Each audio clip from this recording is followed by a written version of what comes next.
sa kamatayan. Kaya't hindi na mamamatay.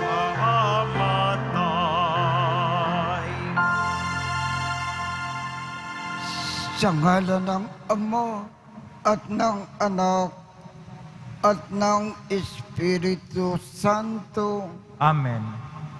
Sumainyo ang Panginoon. At sumayo rin. Aminin natin ang ating mga kasalanan upang tayo ay maging marapat gumanap sa banal na pagdiriwang. Panginoong Jesus, binigyan mo kami ng bagong buhay. Panginoon, kaawaan mo kami.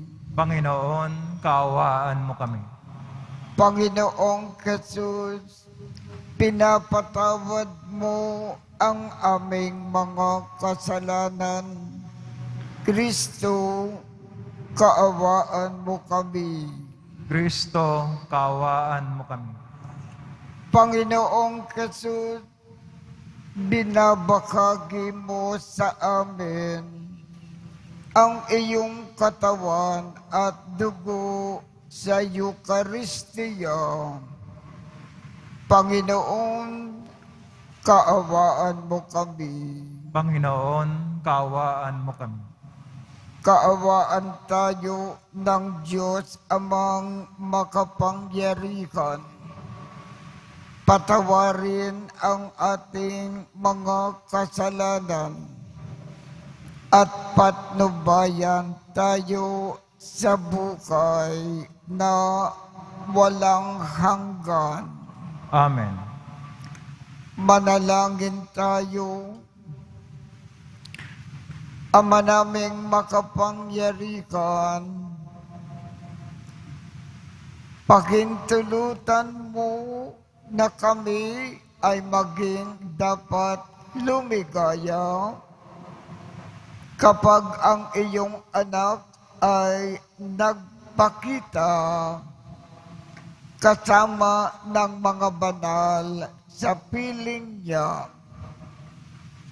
Pakundangan sa aming pagdiriwang na masaya sa pagkabuhay niyang amin ngayong sinasamba.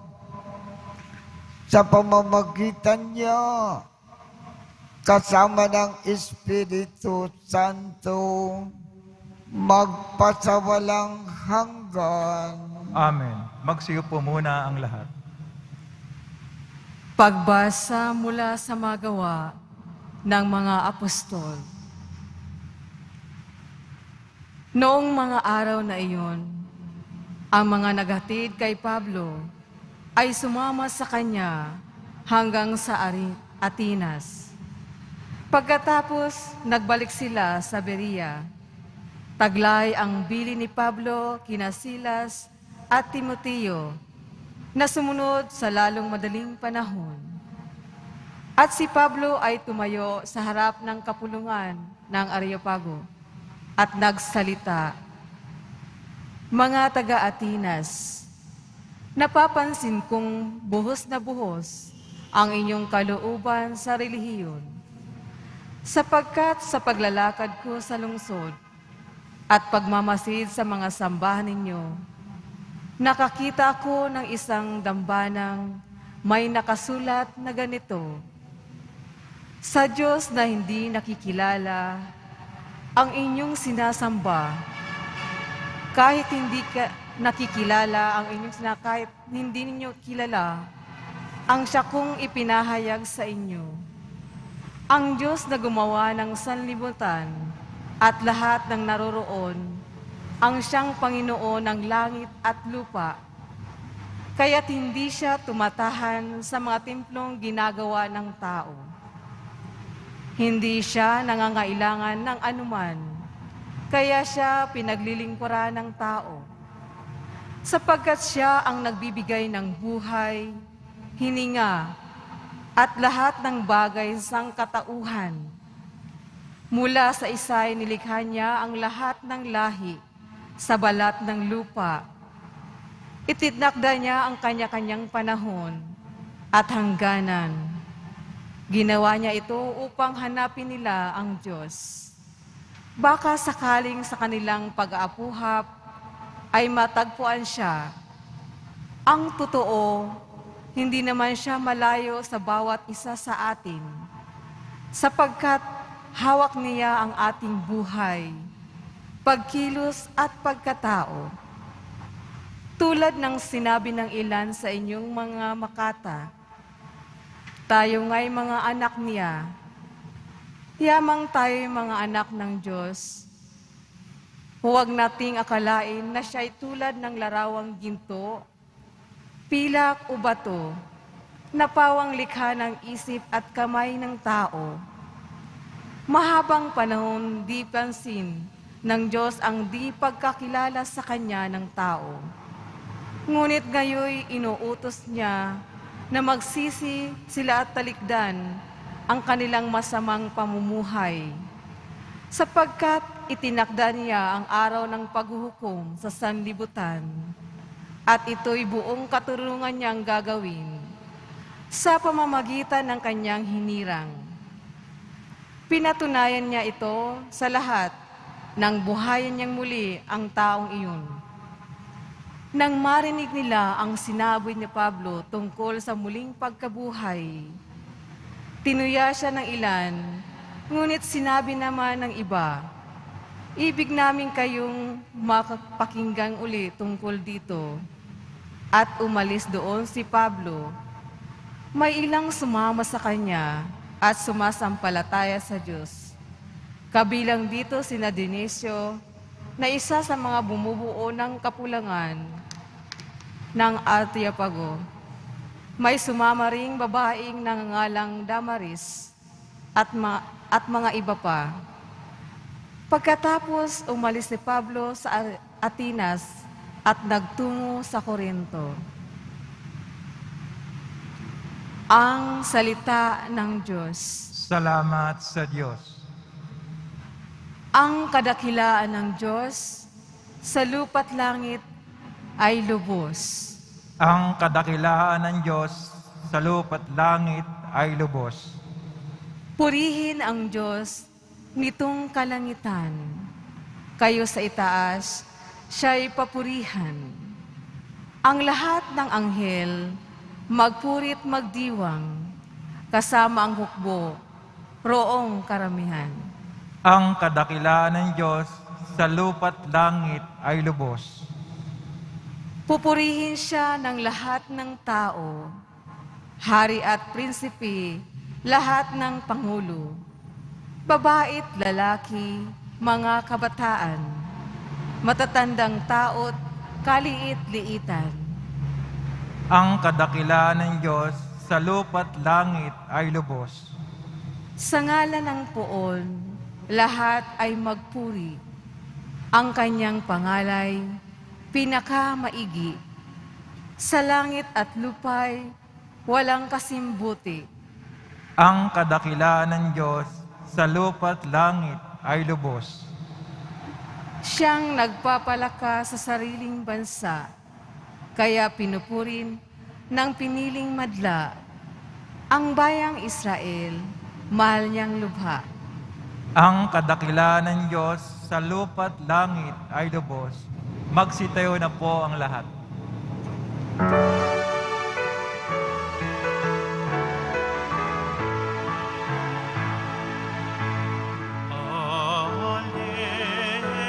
Alleluia, alleluia,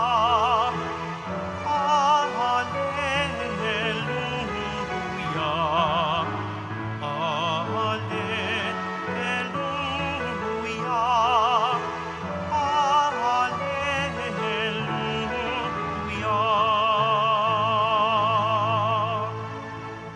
Hilingin ko sa Ama, Espiritu'y isugo niya,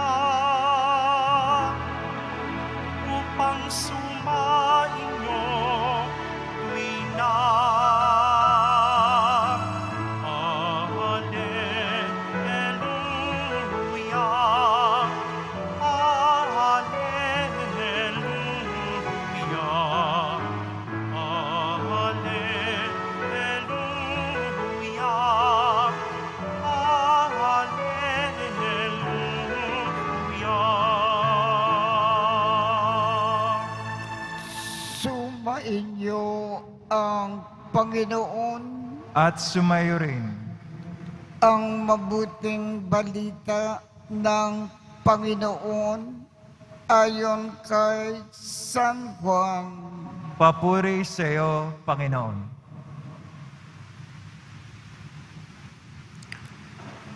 Noong panahong iyon, sinabi ni Jesus sa kanyang mga alagad, marami pa akong sasabihin sa inyo, ngunit hindi pa ninyo kayang unawain ngayon. Pagdating ng Espiritu ng katotohanan, tutulungan niya kayo upang maunawain ninyo ang buong katotohanan, sapagkat magsasalita siya hindi sa ganang kanyang sarili. Sasabihin niya sa inyo ang kanyang narinig at ipapahayag ang mga bagay na darating. Pararangalan niya ako sapagkat sa akin magmumula ang ipapahayag niya sa inyo. Ang lakat ng sa Ama ay akin. Kaya ko sinabing sa akin magmumula ang ipapahayag niya sa inyo. Ang mabuting balita ng Panginoon. Pinupuri ka namin, Panginoong Jesucristo. Magsiyo po muna ang lahat. Ang ating Panginoong Jesus, isinugo niya ang Diyos Espiritu Santo sa bawat isa sa atin dito sa daigdig. Ano ang ginagawa ng Diyos Espiritu sa atin habang siya ay narito sa daigdig hanggang sa katapusan ng mundo? Siya ay magiging ating patnubay. At bilang patnubay, ituturo niya sa atin kung ano ang tama. Ipapaalam niya sa atin kung ano ang mali. Tutulungan niya tayong intindihin mabuti ang mabuting balita ng Panginoon at bibigyan tayo ng lakas ng loob upang ipakayag ito sa bawat saglit. Bibigyan tayo ng lakas na isagawa natin ang ating tungkulin bilang Kristiyano at Katoliko. At ipagtatanggol na tayo sa lahat ng paraan. At sapagkat ang Diyos Espiritu Santo bilang patnubay ay kasama natin lagi-lagi, ang simbahang Katoliko ay laging matatag. Ang Diyos Espiritu Santo ang nagpapatakbo ng ating simbahan.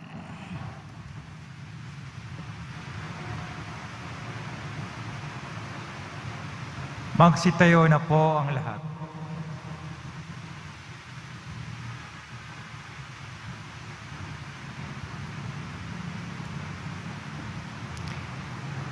hindi tayo iniwang ulila ng ating Ama na nasa langit. Bagkus, ipinadala niya sa atin ang kanyang banal na Espiritu. Sambitin natin ang ating sama-samang panalangin sa kapangyarihan ng Espiritu ng katotohanan. Ang ating tugon, akayin nawa kami ng iyong Espiritu ng katotohanan, O Panginoon. Akayin nawa kami ng Espiritu ng katotohanan, O Panginoon. Ang simbahan naway maging masigasig sa paghahatid ng mensahe ni Jesus sa lahat ng tao. Manalangin tayo. Akayin nawa kami ng iyong Espiritu ng katotohanan, O Panginoon. Ang mga namamahala at may kapangyarihan naway maghatid ng kapayapaan at katarungan sa mga bansa. Manalangin tayo. Akayin nawa kami ng iyong Espiritu ng katotohanan, O Panginoon. Ang mga hinahamak, mga itinakwil, o mga walang nagmamahal sa ating lipunan, naway makararanas sa kanilang buhay ng pangangalaga ng Diyos sa pamamagitan ng ating mabubuting gawa. Manalangin tayo. Akayin nawa kami ng iyong Espiritu ng katotohanan, O Panginoon. Ang mga may sakit at nagdurusa, naway makakita at makadama ng mapagmahal na presensya ng Diyos. Manalangin tayo. Akayin nawa kami ng iyong Espiritu ng katotohanan, O Panginoon. Ang mga namayapa, naway muling buhayin, alang-alang sa muling pagkabuhay ng Panginoon. Manalangin tayo. Akayin nawa kami ng iyong Espiritu ng katotohanan, O Panginoon. Panginoon, loobin mo na lalo pang ikayag sa amin ng banal na Espiritu ang mga katotohanan na inikayag ni Jesus na nabubukay na kasama mo ngayon at magpasawalang hanggan. Amen. Magsipo muna ang lahat.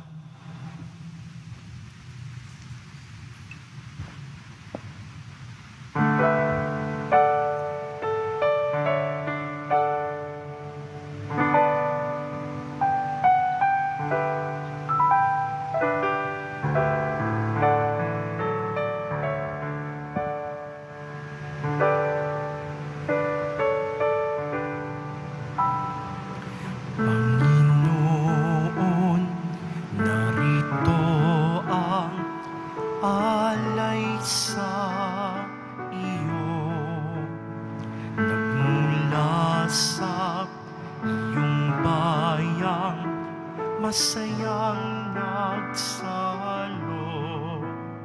Amin sanang mga alay, gawin mong totoo. Itong alak at tinapay, gawing dugo't katawan mo. Panginoon, Panginoon, alay sa iyo. Ng iyong bayang nagpupurit, nagkakaisa sa iyo. Tumayo na po ang lahat. Manalangin kayo upang ang pag-aakin natin ay kalugdan ng Diyos Amang makapangyarihan, Tanggapin nawa ng Panginoon itong paghahain sa iyong mga kamay, sa kapurihan niya at karangalan, sa ating kapakinabangan at sa buong sambayan niyang banal. Ama naming lumikha, sa pag-aakin ng banal na pagpapalitan ng iyong mga kaloob at ng aming alay, kami ay pinapagsasalo mo sa iyong buhay na namumukod tangi at walang kapantay. Ipagkaloob mo na ang aming pakikinabang sa iyong pakikisama na aming maaasahan ay siya ring umiral sa aming pamumuhay araw-araw sa pamamagitan ni Jesucristo kasama ng Espiritu Santo magpasawalang hanggan. Amen. Sumainyo ang Panginoon. At sumayo rin. Itaas sa Diyos ang inyong puso at diwa. Tinaas na namin sa Panginoon. Pasalamatan natin ang Panginoong ating Diyos. Marapat na siya ay pasalamatan. Ama naming makapangyarihan, tunay ngang marapat na ikaw ay aming pasalamatan ngayon na ipinagdiriwang ang pag-aakin ng Mesiyas, ang maamong tupa na tumubos sa aming lahat. Ang katawan ng anak mo nasa krus na bayubay ay handog ng pag-ibig na walang kapantay.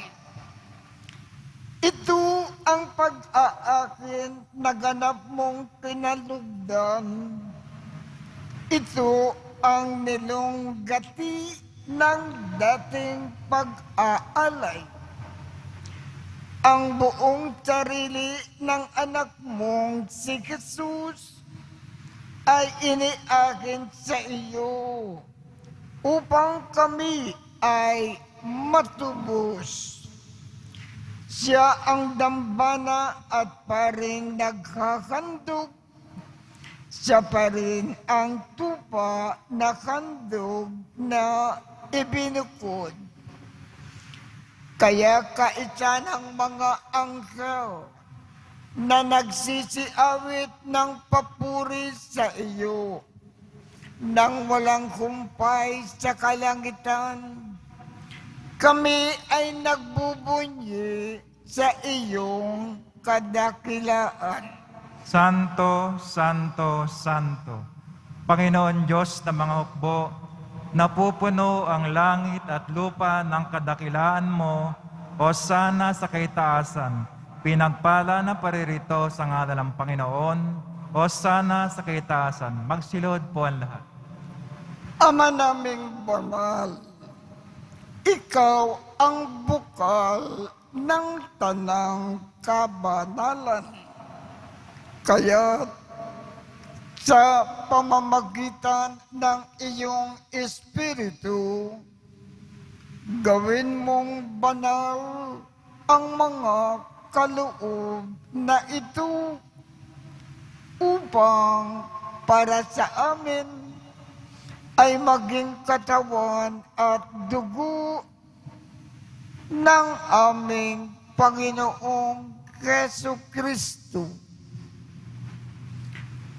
Bago niya pinagtiisang kusang loob na maging handog, hinawakan niya ang tinapay, pinasalamatan kanya, Pinaghati-hati niya iyon, iniabot sa kanyang mga alagad at sinabi, tanggapin ninyong lakat ito at kanin. Ito ang aking katawan na ikahandog para sa inyo.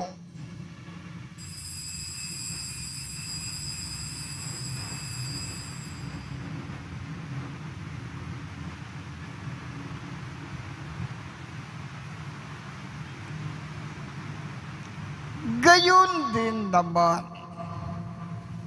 noong matapos ang hapunan, hinawakan niya ang kalis. Muli kanyang pinasalamatan. Iniabot niya ang kalis sa kanyang mga alagad at sinabi, tanggapin ninyong lakat ito at inumin. Ito ang kalis ng aking dugo ng bago at walang hanggang tipan. Ang aking dugo na ibubuhos para sa inyo at para sa lahat sa ikapagpapatawad ng mga kasalanan. Gawin ninyo ito sa pag-alaala sa akin.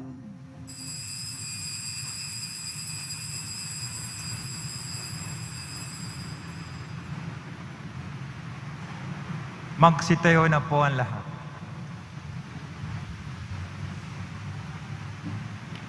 Ipagbunyi natin ang misteryo ng pananampalataya. Si Kristo'y namatay, si Kristo'y nabuhay, si Kristo'y babalik sa wakas ng panahon. Ama, ginagawa namin ngayon ang pag-alala sa pagkamatay at muling pagkabuhay ng iyong anak. Kaya't iniaalay namin sa iyo ang tinapay na nagbibigay buhay at ang kalis na nagkakaloob ng kaligtasan. Kami ay nagpapasalamat dahil kami ay iyong minarapat na tumayo sa harap mo para maglingkod sa iyo. Isinasamo namin kaming magsasalo-salo sa katawan at dugo ni Kristo ay mabuklod sa pagkakaisa sa pamamagitan ng Espiritu Santo. Ama, lingapin mo ang iyong simbahang laganap sa buong daigdig. Puspusin mo kami sa pag-ibig. Kaisa ni Francisco, aming Papa, Jose, aming Obispo, at ng Tanang Kaparian. Alalakanin mo rin ang mga kapatid naming nakimlay nang may pag-asa na sila ay muling mabubuhay. Gayon din ang lahat ng mga pumanaw. Kaawaan mo sila at patuloyin sa iyong kaliwanagan. Kaawaan mo at pagindapatin kaming lahat na makasalo sa iyong buhay na walang wakas.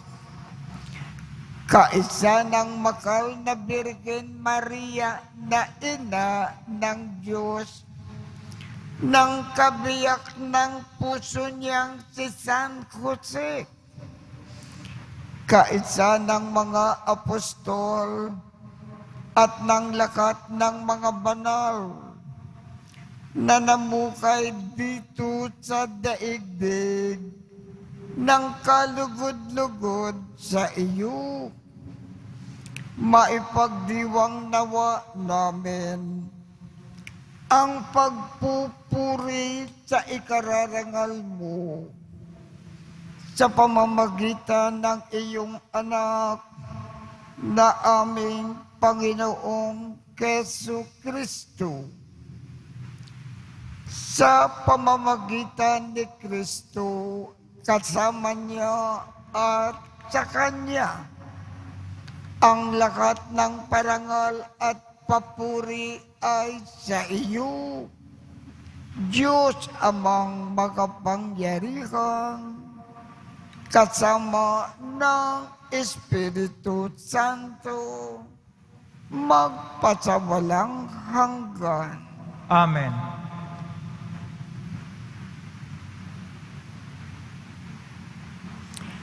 Sa tagubilin ng mga nakagagaling na utos at turo ni Jesus na Panginoon natin at Diyos, ipakayag natin ng lakas loob. Ama namin, sumasalangit ka, sambahin ang ngalan mo. Mapasa amin ang kakarian mo. Sundin ang loob mo dito sa lupa para nang sa langit. Bigyan mo kami ngayon ng aming kakanin sa araw-araw. At patawarin mo kami sa aming mga sala para ng pagpapatawad namin sa mga nagkakasala sa amin. At huwag mo kaming ipakintulot sa tukso at iadya mo kami sa lahat ng masama. Kinikiling namin, Ama, iadya mo kami sa lahat ng masama. Pagkalooban kami ng kapayapaan sa araw-araw. Iligtas sa kasalanan at ilayo sa lahat ng kapakamakan.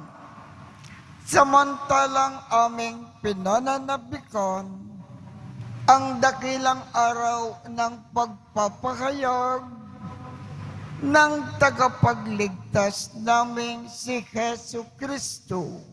Sapagkat iyo ang kaharian at ang kapangyarihan, ang kapurihan magpakailanman. Amen. Panginoong Jesu Kristo, sinabi mo sa iyong mga apostol, kapayapaan ang iniiwan ko sa inyo. Ang aking kapayapaan ang ibinibigay ko sa inyo. Tungkayan mo ang aming pananampalataya at huwag ang aming mga pagkakasala. Pagkalooban mo kami ng kapayapaan at pagkakaisa ayon sa iyong kalooban, kasama ng Espiritu Santo, magpasawalang hanggan. Amen. Ang kapayapaan ng Panginoon ay laging sumainyo. At sumayo rin. Magbigayan tayo ng kapayapaan sa isa't isa.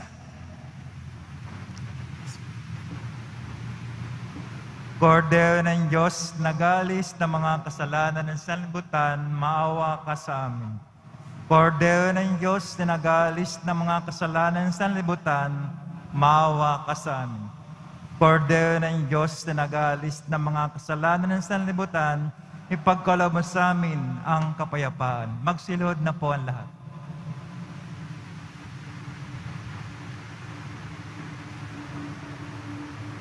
Ito ang kordero ng Diyos. Ito ang nag-aalis ng mga kasalanan ng sanlibutan. Mapalad ang mga inaanyayahan sa kanyang bigin. Panginoon, hindi ako karapat-dapat na magpatuloy sa iyo, ngunit sa isang salita mo lamang ay gagaling na ako.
Manalangin tayo.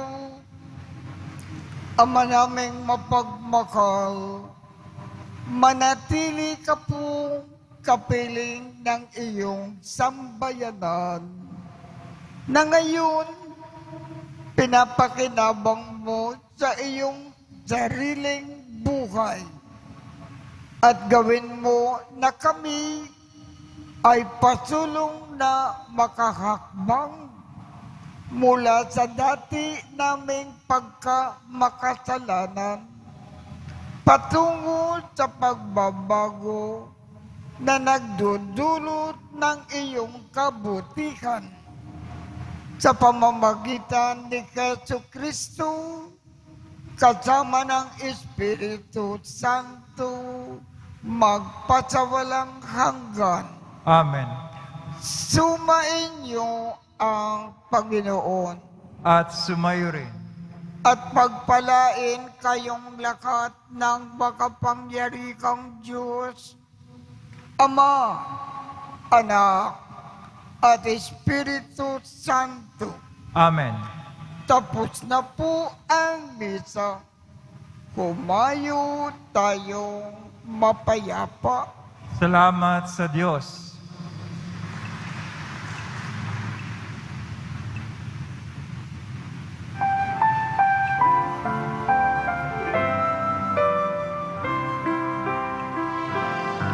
Cristo Padre Jesus Nazareno, sinasamba ka namin. Pinipintuho ka namin. Aral mo ang aming buhay at kaligtasan. Cristo Padre Jesus Nazareno, iligtas mo kami sa kasalanan.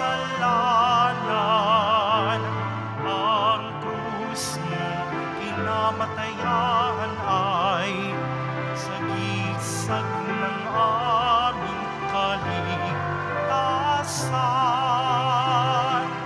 Nuestro Padre Jesus Nazareno, dinarangal ka na amin. Nuestro Padre Jesus Nazareno, niluluwalhati